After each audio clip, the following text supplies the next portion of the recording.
네, 묵상을 다하는 다음 공동체를 주님의 이름으로 축복합니다. 네, 오늘은 이제 매일 성경 순서가 있는데 오늘 며칠이죠? 5월 7일 본문을 가지고 함께 말씀을 이렇게 나누고자 합니다. 지난주에 민수기 묵상 신명나게 하셨죠? 네, 은혜 가운데 막 뜨거움 있으시죠? 아니요. 네. 지난주에 이 민수기의 은혜를 막 뜨겁게 누렸다는 전제하에 같이 말씀 나눌 텐데요. 지난 22장부터 오늘 본문 이제 24장까지의 말씀을 이제 보면은 이제 모압이라는 나라의 왕 발락과 이방 선지자 발람의 이야기가 이제 이어지고 있습니다. 그런데 이스라엘 백성들이 이제 출애굽을 하고 이제 가나안 여정 가운데 모압을 지나가거든요. 그런데 모압을 지나갈 때 사실 특별한 이제 어떤 이제 공격이나 이제 위협이 없었는데 이제 모압 발락이 발락이 이제 좀 소위 이제 겁을 먹고 이렇게 대처를 한 거예요.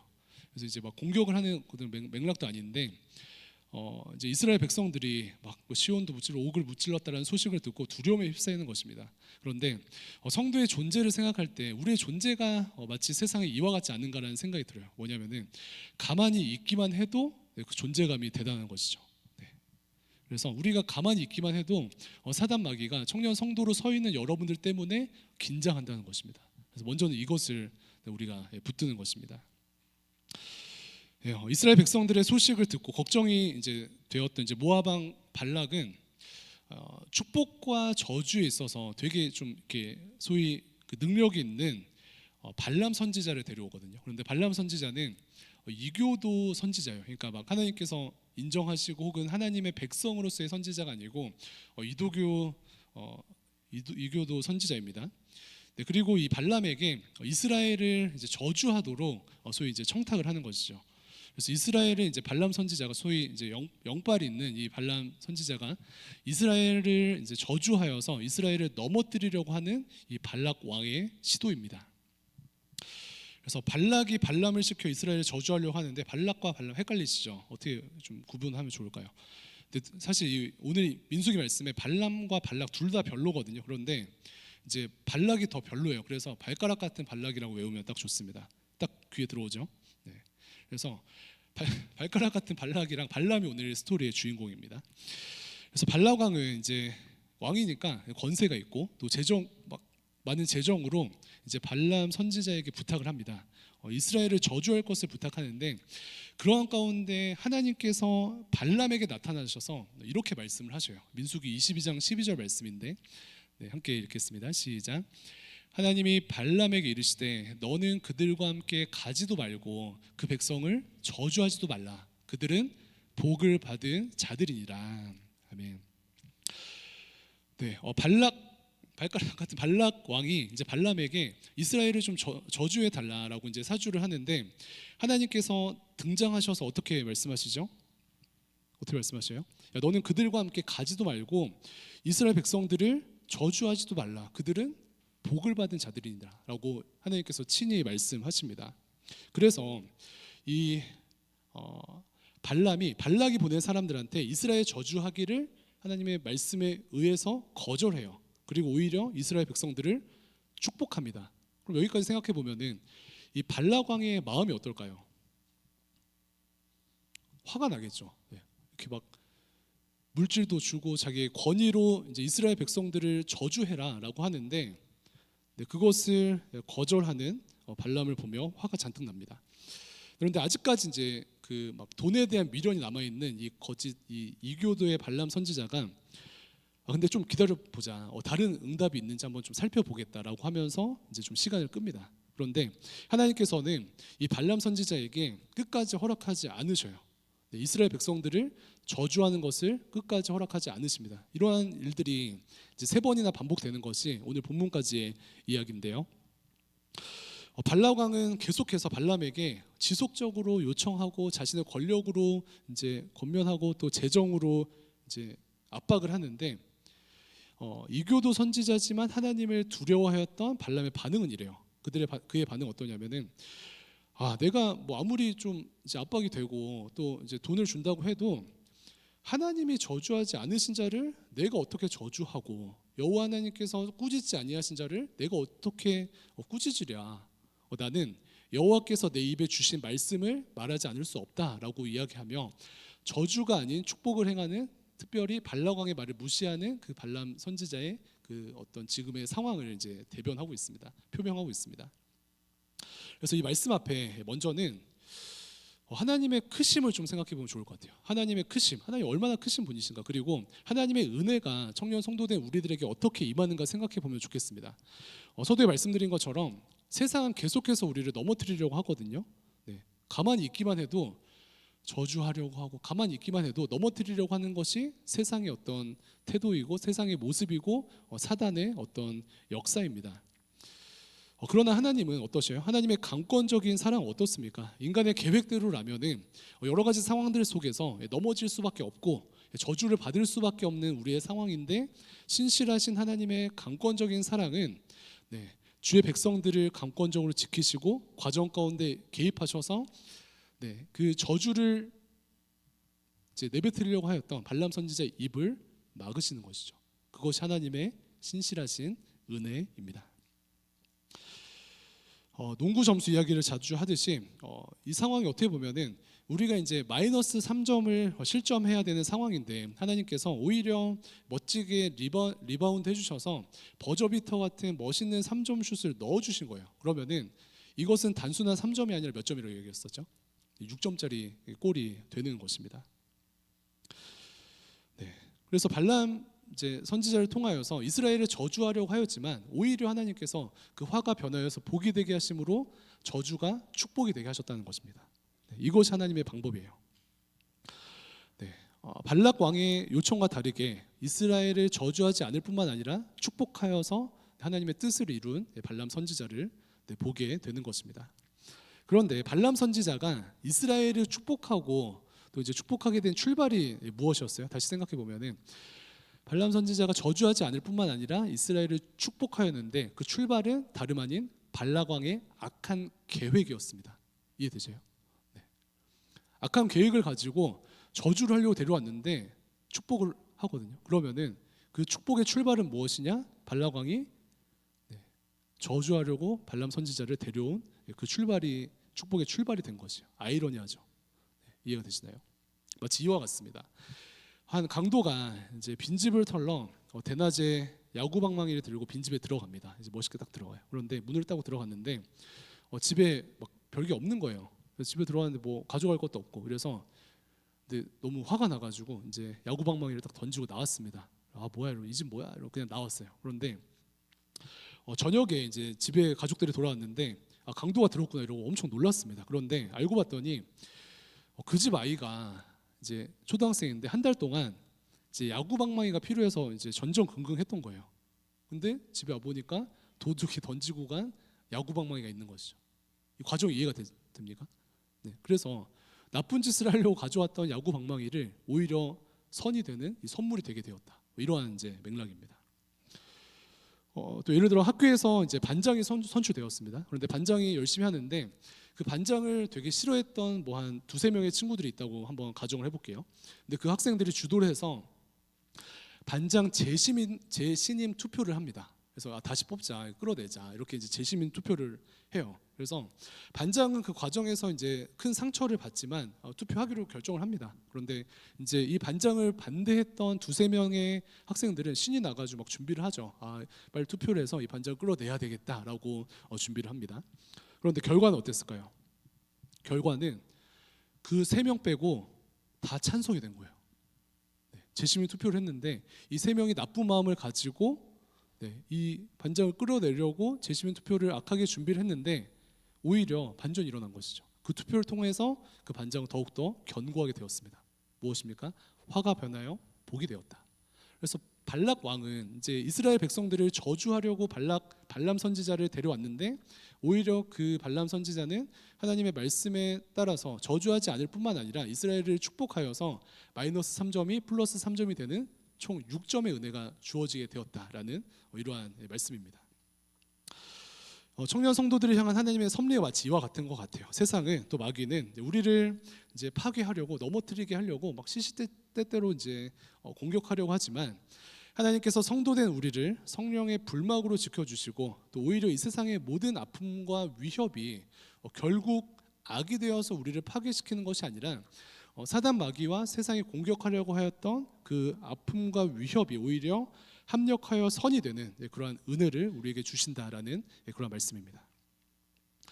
십자가의 본질도 이것이에요. 마귀는 예수 그리스도를 십자가에 못 박음으로 자신들이 영원히 승리한 줄 알았습니다. 그런데 어떻습니까? 십자가의 죽음을 통과하신 예수님께서는 오히려 마귀가 이긴 줄 알았던 그 십자가를 통과하심으로 죽음을 이기셨고 부활하셨고, 그래서 인간적인 눈으로는 망한 것 같이 보였던 그 십자가를 부활로 역전시키시면서 결국 온 인류의 죄의 문제를 해결해 주셨습니다.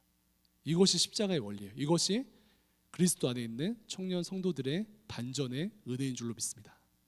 그래서 이 예배 시간에 이 감사와 또 은혜를 이제 좀 회복하면 좋을 것 같습니다. 어떻게 기도해요?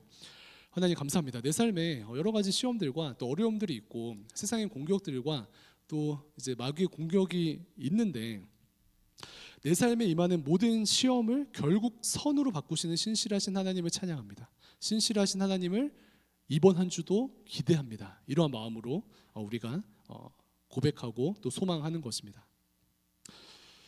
우리의 삶에 세상의 모든 이제 화가 변하여서 복이 된다는 것이죠. 이러한 믿음으로 우리가 나아가면 좋겠습니다. 그렇다면 이 세상에 이제 청년 성도로 살아갈 때 이 세상에 주어지는 모든 세상의 시험들과 또 어려움들은 먼저는 화가 변하여서 복이 되는데 오늘 말씀을 보니까 이러한 일이 왜 이루어지는 것입니까?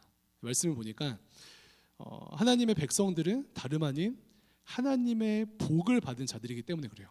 아까 읽은 그 22장 12절을 다시 한번 보면은 띄워주시면 하나님이 발람에게 이르시되 너는 그들과 함께 가지도 말고 그 백성을 저주하지도 말라라고 하시면서 하나님께서 저주를 막으시죠. 그런데 그 이유는 그 근본은 무엇입니까? 이스라엘 백성들은 어떤 자들이래요? 무엇을 받은 자들? 복을 받은 자들이다. 복을 받은 자들이다. 이것이 출발이에요. 그래서 우리가 우리의 삶 가운데 세상의 시험들이 왜 변하여서 복이 되는가? 출발은 우리가 복을 받은 자들이기 때문에 그렇습니다. 그 오른손에 가슴 이제 오른손을 가슴에 얹고 저를 좀 따라해 볼까요? 오른손을 가슴에 얹으시고 나는 하나님의 복을 받은 자입니다. 시작.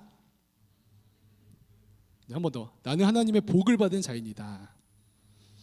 옆에 있는 분들도 세 분 이상 축복합니다. 너도 하나님의 복을 받은 자이니라. 시작. 이렇게 인색해. 다들 감사합니다. 그래서 날마다 고백하는 것이에요.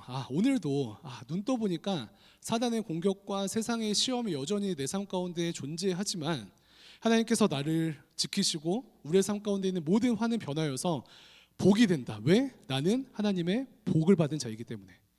옆에 있는 친구들에게도 위로의 말씀을 전해요. 이번 한 주도 여러 가지 시험과 어려움과 고통이 있을 거지만 그럴 거지만 결국 너의 삶 가운데 이번 한 주 동안 일어나는 모든 화는 변하여 복이 된다. 왜? 너는 하나님의 복을 받은 자이기 때문에. 이러한 믿음으로 우리 자신에게 선포하고 이러한 믿음으로 주변 사람들을 축복하는 우리의 삶이 되었으면 좋겠습니다. 그런데 오늘 말씀을 보니까 이러한 하나님의 은혜 안에 거하는 성도들에게 필요한 것이 있는데요. 그것은 바로 영적인 민감성입니다. 무엇이 필요하다고요? 영적인 민감성. 하나님의 은혜 안에 있는 자들, 또 하나님의 은혜 안에 모든 것이 합력하여 선을 이루는 모든 청년 성도들에게 필요한 것은 영적인 민감성이에요. 영적인 민감성.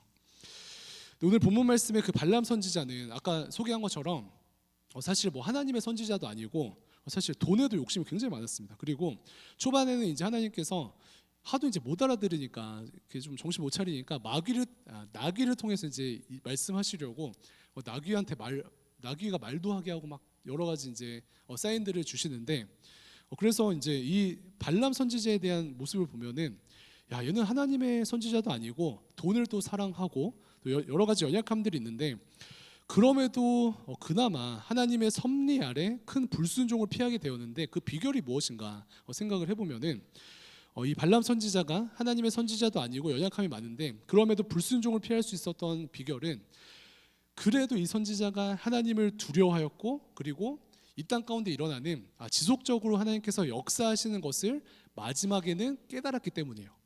이것이 비결이에요. 이해되세요? 연약하고 부족하고 하나님의 선지자도 아닌 이 발람 선지자조차도 결국은 불순종의 그 위협을 피할 수 있었던 비결은, 그래도 하나님을 두려워하고, 그래도 하나님께서 지속적으로 역사하시는 것에 대한 깨달음이 마지막에라도 있었기 때문에 그렇다. 이것을 우리가 주목하는 것이에요. 1, 2절 한번 띄워주시면은 이 과정 가운데 발람의 깨달음 한번 봅니다. 그 1절 말씀 보시면은 발람이 자기가 이스라엘을 축복하는 것을 여호와께서 선히 여기심을 어떻게 한대요? 보고, 선히 여기심을 보고 전과 같이 점수를 쓰지 아니하고 그의 낯을 광야로 향하여, 2절에는 눈을 들어 이스라엘의 그 지파대로 천막 친 것을 보는데 그때 하나님의 영이 그 위에 임하심이니라 라고 말씀하시죠. 1절에 뭐라고 다시 한번 쓰여 있습니까? 자기가 이스라엘을 축복하는데 이것이 하나님께서 선하게 여기심을 보았다는 거예요. 그리고 하나님께서 내가 하나님의 말씀에 그래도 따라서 이방 선지자지만 하나님의 말씀 따라서 이렇게 하는 것이 하나님께서 기뻐하시는 것이구나, 하나님께서 선하게 여기시는 것이구나, 이것을 보았다는 것입니다. 그리고 방향을 돌이켰다. 전과 같이 하지 아니하였다. 출발은 무엇이요? 하나님의 선하심을, 하나님의 역사하심을, 하나님의 섭리를 보는 눈을 가지고 있었습니다. 낯을 광야로 향하였다라고 하는데, 낯을 광야로 향하였다는 것은 무엇을 의미할까요? 이스라엘 백성들을 바라보았다라는 것입니다. 광야에 있는 이스라엘 백성들을 바라보았다. 축복하기 위해서 그들을 바라보았다는 것이에요. 축복을 위해서 하나님의 섭리를 보는 그 눈을 가지게 된 것이죠. 이스라엘 백성들을 축복하는 삶으로 나아가는데 하나님께서 이것을 귀하게 여기시는구나, 이것을 깨닫고 축복의 삶으로 나아간 발람 선지자입니다. 앞서 말씀드렸듯이 이 발람 선지자는 권력에 의해서 또 돈에 의해서 갈팡질팡하는 그러한 사람이었지만 무엇이 있었어요? 궁극적으로는 하나님께서 선하게 여기시는 그것에 대한 분별력이 있었어요. 무엇이 하나님께서 선하게 여기시는 것인가, 무엇이 하나님께서 선하게 여기지 아니하시는 것인가, 그것에 대한 분별력이 있었습니다. 그것이 연약함에도 불구하고, 하나님의 선지자가 아님에도 불구하고 불순종을 피할 수 있었던 비결이 되었습니다.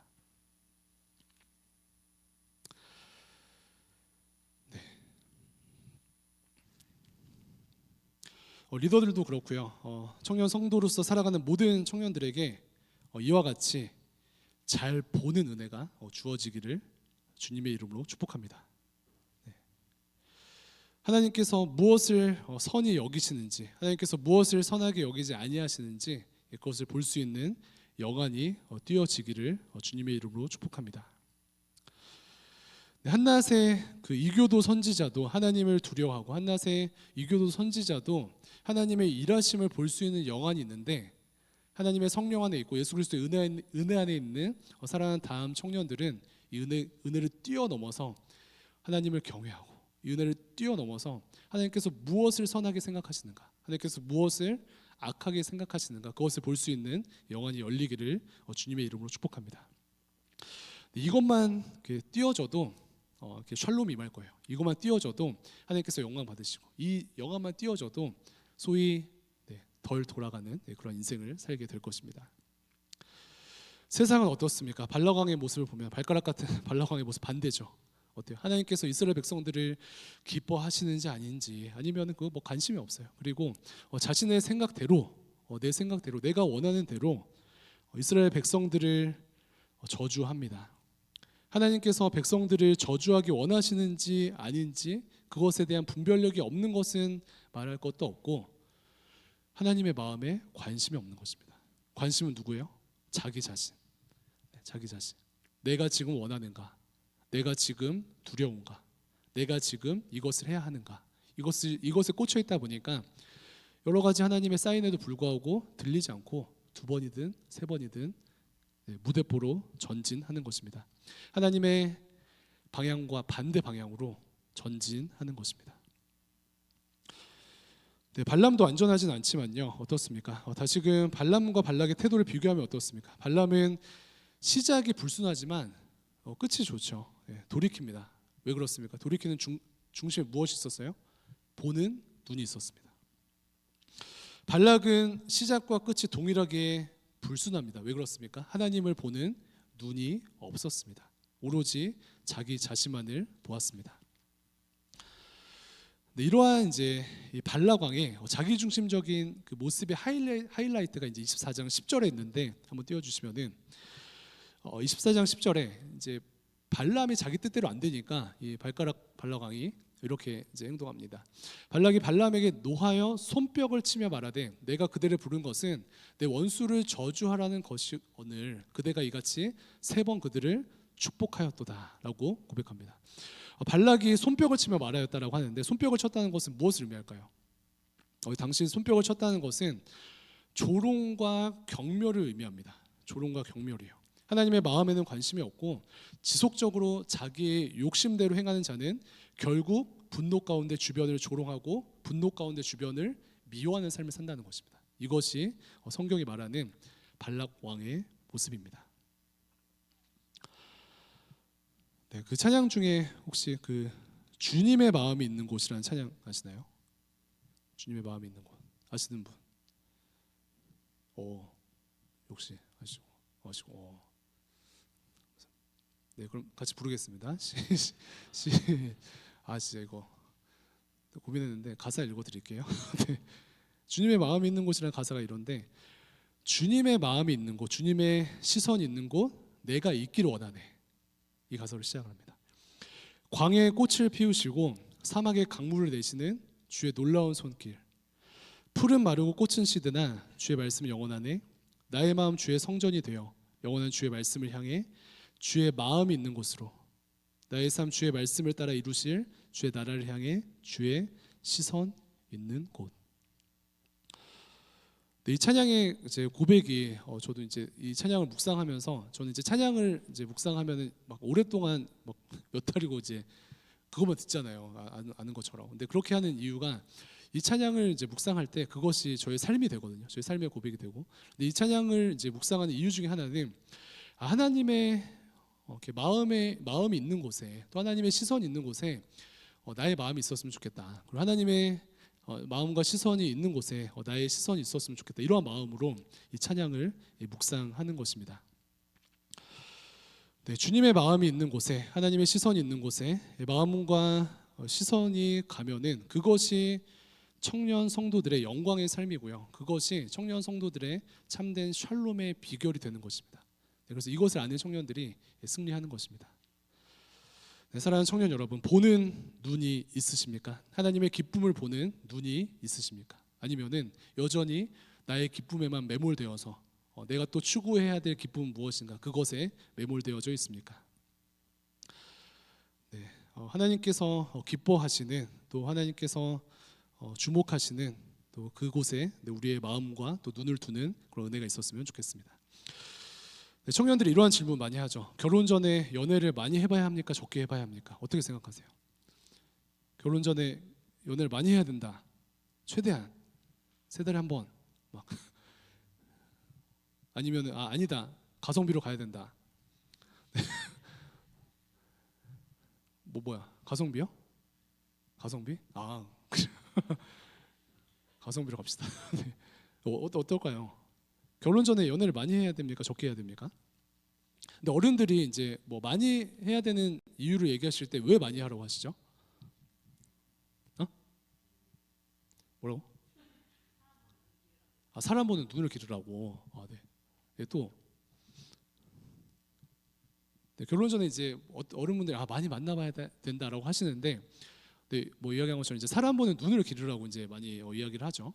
근데 어느 정도 맞는 말인데 이제 이 시대를 조금 이제 고민하는 저는 이제 교육자로서 요즘은 이제 연애하다가 하나님 앞에 죄 지을 일들이 너무 많잖아요. 그래서 무조건 그 어른분들의 말처럼 무조건 많이 만나는 게 능사라고 이야기는 사실 못 하겠습니다. 그런데 대신 보는 눈을 키우는 게 핵심이라고 생각해요. 네. 그래서 사람들 많이 만나야지 이제 누가 좋은 사람이고 나랑 잘 맞는 사람인지 알 수 있기 때문에 많이 만나라고 하는데 보는 눈을 키우는 게 핵심이에요. 그래서 예를 들어 이성 친구 이제 결혼하기 전까지 100명 만나는데 보는 눈이 없으면은 그것은 꽝이고요. 연애는 뭐 한두 번 해봤지만 보는 눈이 생겨나면은 그것은 이제 성공한 것이죠. 오히려 좋습니다. 네. 그래서 이성을 보는 눈이 있을 때 이제 결혼을 잘하기 때문에 이제 어른들이 그렇게 이야기를 하는 것인데, 이제 이성을 보는 눈만 있어도 이렇게 삶 가운데 여러 가지 형통과 또 은혜가 주어지는데, 하나님의 마음과 또 하나님의 눈을, 또 하나님의 기쁨을 볼 수 있는 그런 영안이 열리면은 얼마나 영광이 되고 또 얼마나 이제 행복한 또 샬롬의 삶을 살겠습니까? 그래서 사람의 이제 어떤 누가 어떻다, 아니면 뭐 이성이 어떻다, 이것을 보는 눈이 밝혀지기 전에 하나님의 마음을 보는 그 눈이 밝혀지기를 주님의 이름으로 축복합니다. 그래서 발람조차도 하나님의 역사하심을 또 보고, 발람조차도 하나님을 경외하면서 하나님의 마음 가운데 그것을 보는 눈을 가지고 이제 불순종을 피하게 되었는데, 청년 성도된 우리가 발람보다는 좋아야 되겠죠. 그래서 하나님의 마음이 무엇인가, 또 하나님의 마음을 보는 눈을 키우는 그 은혜 역사가 우리에게 일어나면 좋겠습니다.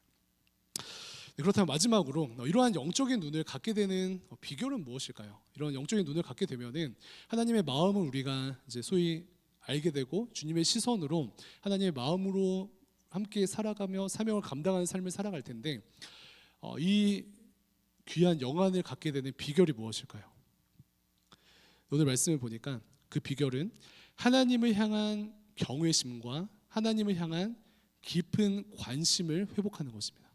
무엇을 회복해요? 하나님을 향한 경외심과 하나님을 향한 뜨거운 깊은 관심을 회복하는 것이에요. 다시금 한낱 이교도 선지자였던 발람이 결국 하나님의 역사하심을 보는 눈을 가지게 되었는데, 그 출발이 무엇인가 좀 전체적으로 살펴보니까 이 두 가지예요. 하나님을 향한 경외심과 하나님을 향한 깊은 관심입니다. 다시금 발람은 이방 선지자고 또 물질과 세상에 의해서 왔다 갔다 하는 삶을 살았음에도 불구하고 말씀을 보니까 곳곳에 나름대로 이제 순종하는 모습을 보면서 발람 선지자에게 하나님을 경외하는 마음이 있구나, 이것을 깨닫게 됩니다. 하나님을 경외하는 마음이 있기 때문에 하나님의 말씀을 주셨을 때 그대로 전하는 것이죠. 그런데 그 경외심을 갖는 출발은 하나님이라는 신에 대한 관심으로부터 시작되었을 것이에요. 하나님을 향한 경외심을 갖게 되는데, 그 출발은 하나님이 누군지 알지 못할 때 갖겠습니까? 하나님이 누군지 외적으로 볼 때, 외적으로 알 때 그 경외심을 갖게 되지 않았을까요? 그렇기 때문에 다시금 하나님의 마음을 품는 출발은 무엇이다? 출발 무엇이에요? 하나님을 향한 경외심과 하나님을 향한 뜨거운 관심, 이것을 회복할 때 하나님의 마음을 읽는 청년 성도가 될 줄로 믿습니다. 우리 주변에도 이제 세상 사람들 이러한 모습이 많이 있는데, 저는 이제 어릴 때 친구들이 저한테 이러한 역할을 종종 해줬거든요. 이제 목사 되기 전에 특히 이제 그런 얘기 많이 해주셨는데, 제가 이제 목사 되기 전에 세상 친구들에게 본이 되지 못하는 언행을 하게 되면은 친구들이 옆에서 야, 믿는 애가 그러면 어떡해? 라고 이제 막 진심으로 걱정을 해줘요. 야, 제대로 살아야지. 그럼 어쩔 때 야, 예배를 나가야지. 저한테 지도 안 나가면서 저한테 이렇게 얘기를 해주거든요. 그런 진심 어린 조언을 많이 해줬습니다. 그런데 그 친구들이 마음으로 예수님을 영접하고 또 신자로 불리진 않지만 무엇입니까? 하나님이라는 신과 기독교라는 종교에 관심이 있고 하나님이라는 존재에 대해서 희미하지만 경외심이 있었기 때문에 야, 쟤 목사 될 건데 저러면 안 되는데? 라는 마음으로 저한테 이렇게 권면을 해준 것이죠. 이러한 이제 삶을 이야기하는 것이죠. 그래서 최소한 발람의 모습이 우리 안에 있었으면 좋겠고요. 발람을 뛰어넘어서 청년 성도로서 온전한 태도가 회복되는 우리의 모습이 되기를 간절히 소망합니다. 그래서 발람과는 비교할 수 없이 대강교회 청년 성도들은 하나님을 향한 관심이 특심하다. 그리고 하나님을 경외하는 그 마음이 특심하다. 이러한 소문이 퍼졌으면 좋겠습니다. 그래서 다른 뭐 청년들처럼 혹은 세상의 사람들처럼 야, 쟤는 교회 다니는데 하나님께 관심이 없어. 혹은 쟤는 교회 다니는데 하나님을 경외하지 않아. 이런 평가를 받는 것이 아니라 최소한 발람을 뛰어넘는 하나님을 향한 관심과 발람을 뛰어넘는 하나님을 향한 이 불타는 경외심을 가지고 하나님의 마음을 읽고 하나님께 영광이 되며 또 우리의 삶도 참된 샬롬 가운데 은혜의 순환을 누리는 그러한 삶이 되기를 주님의 이름으로 축복합니다. 말씀 정리하면서요. 먼저는 무엇입니까? 하나님의 신실하심, 하나님의 신실하심 가운데 세상의 여러 가지 시험과 공격에도 결국 선을 이루시는 네, 결국 선을 이루시는 발락 왕의 이스라엘 백성들을 저주하려고 발람 선지자를 데려왔지만 오히려 그 저주가 축복이 되게 하셔서 마이너스 3점이 아닌 플러스 6점을 이루신 그 하나님의 역사를 보기를 축복합니다. 개입하시고 역사하시는 하나님의 선하심을 보기를 축복하고요. 그리고 나 스스로를 보면서 어떻게 적용합니까? 나는 발락의 모습으로 있는가, 발가락 같은 발락의 모습으로 있는가, 아니면은 부족하지만 하나님을 두려워하며 또 하나님의 역사를 보며 순종하는 발람의 모습이 있는가. 그래서 이 시간 우리는 이번 한 주 동안, 아니 우리의 전 삶을 통하여서 최소한 발람 밟고 가는 거예요. 발람 밟고, 네, 청년 성도의 이 불타는 심장을 가지고, 대광교회 청년들은, 대광교회 청년부 청년 성도들은 하나님을 향한 경외심이 특심하다. 또 하나님을 향한 관심이 특심하다. 지금 이 시대에 누가 하나님께 관심을 두냐? 자기 자신과 세상과 쾌락과 죄 짓는 것에 관심이 많은 이 시대 가운데 하나님께 관심이 특심한 청년 성도들의 이 믿음의 소문이 퍼져 나가기를 간절히 소망합니다. 그래서 이 시간 세 분 이상 이렇게 인사하실 텐데 눈을 번쩍 뜨시면서 하나님을 보는 눈을 뜨세요라고 세 분 이상 인사하시겠습니다. 시작. 하나님을 보는 눈을 뜨세요. 네, 설교를 듣는 눈을 뜨세요. 네, 주무시지 마시고 기도하겠습니다. 네.